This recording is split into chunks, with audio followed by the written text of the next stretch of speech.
All right, thanks, Rob. And KDKA's Jessica Riley continues our team coverage with a look at how the strong wind gusts are creating power outages and leaving debris behind everywhere. Well, you take one step outside today and it's a wonder you don't blow away or your car door doesn't get taken off. These winds are no joke, and that's evident just by the debris we see flying around. Your best piece of advice today, watch your surroundings.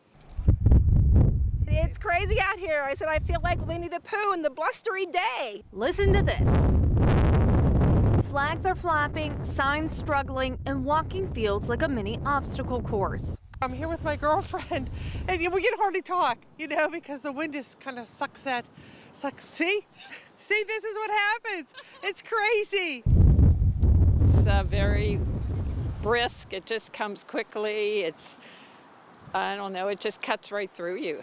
And just to give you an idea, you can see that this wind is blowing so hard on me, it's actually ripping my headband off, blowing the snow in my face, almost creating a wall hard to walk through. I'm holding my hat as I go through the parking lot trying to carry these bags, and it's just crazy. I mean, there's branches down all over the place, and you really got to be careful driving around.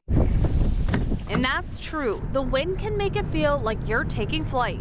Some of those open areas, you get that crosswind and push your car. You have to hold on tight. And this is exactly why Christmas decorations need to be secured or brought inside. Items tied down, avoid parking under trees, and be careful in high-profile vehicles. How do you stay safe?